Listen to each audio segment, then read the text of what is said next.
श्री सीताराम भगवान की जय, श्री बरसाने बारी की जय, बांके बिहारी लाल की जय, पूज्य श्री बाबा महाराज की जय, पूज्य श्री ध्रुवदास जी महाराज की जय, यहाँ बैठे श्री राधा रानी के बगलन की जय, बागेश्वर धाम की जय, श्री प्रिया कांतजू सरकार की जय, प्रिया कांतजू वाले पूज्य महाराज जी की अपने अपने मताई बाप की नमः पार्वती पते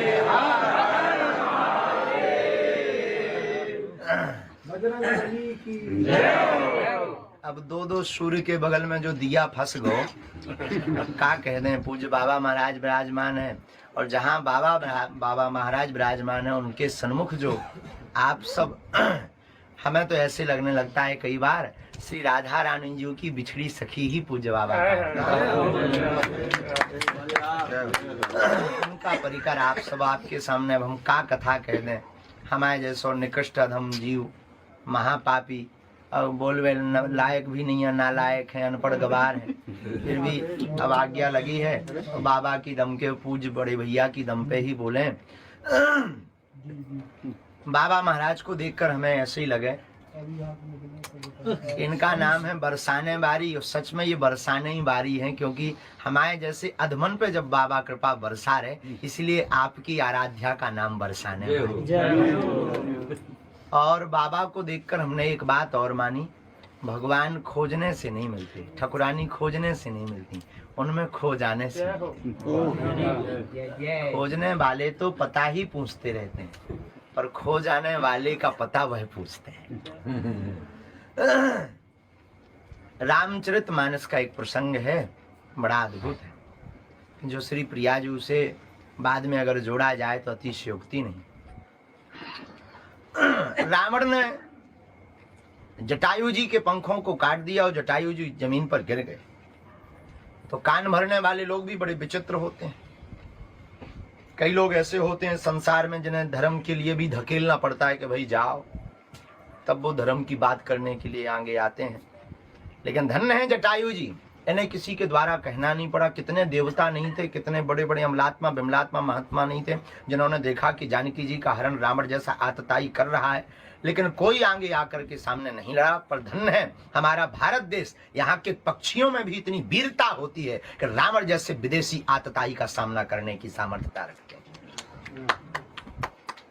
जब जटायु जी सामने पहुंचे, रावण ने प्रहार किया। वैसे जटायु जी ने प्रहार किया, एक क्षण के लिए मूर्छा आई और जीत तो वहीं जटायु जी की हो गई। लेकिन गिरे जब पंख कट करके तो लोगों ने कान में कहा कि देखा तुमने, कोई नहीं बोला, तुम भर बोले तो तुम्हारा क्या हाल हो गया।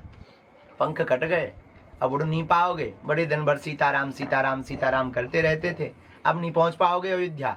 न रघुनाथ जी मिलेंगे न तुम्हें उनके दर्शन होंगे। बेफिजूली में लड़ गए, सोई मर गए तुम।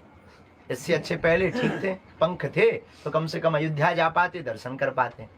जटायु जी ने आंखों में आंसू भर के बड़ी अच्छी बात की। बोले कहा, बोले सुनो भैया, भगवान की बड़ी अनुकंपा, हमारे पंख ठीक कट गए। किसी ने पूछा क्यों?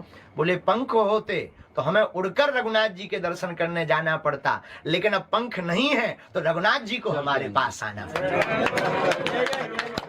उसी प्रकार इस समय में हम लोग कन्हैया के पास तो नहीं जा सकते, ना दर्शन कर सकते। पूज्य बाबा महाराज जैसे महापुरुषों के चरणों को पकड़ लें तो हमें लगता है कि हमें वृंदावन नहीं जाना पड़ेगा। ठकुरानी के चक्कर में ठकुरानी जी, प्रिया जी और श्री लाडले सरकार जी दोनों ही बाबा महाराज के पास जब आएंगे तो हमें ऐसे पूज्य श्री बाबा महाराज इस ब्रज की निधि है। हमारा ऐसा मानना है वृंदावन की आंख है बाबा, इस ब्रज के नेत्र हैं बाबा। ब्रज का जो रस लेना है, दर्शन करके वो आह्लादता, वो भाव, वो सहजता, वो दिव्यता, इतनी उच्च कोटि पर पहुंचने के बाद भी इतना भजन। और नहीं तो हमारे जैसे निकम्मा नालायक मान बड़ाई, जब से आई लगन राम से छूटी, स्वामी स्वामी स्नन लागे सो किस्मत हमारी फूटी। ये हाल हो गया। पर धन्य है बाबा महाराज और आपकी करुणा धन्य है। अब हम अपनी टूटी फूटी वाणी से यही कहेंगे कि लातन की लतरौंदा बनाए रही हो। बुंदेलखंडी में महाराज एक लातन को लतरौंदा का औजार, लातन को लतरौंदा अगर आपकी भाषा में कहें तो चरणन को चाकर। बुंदेली भाषा में उसे लातों का लतरौंदा कहते हैं।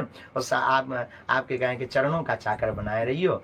और हमने तो जो आप ही से सुनो महापुरुषन से भगवान ने गज को उबारा, ग्राह की कथा जो भागवत में है,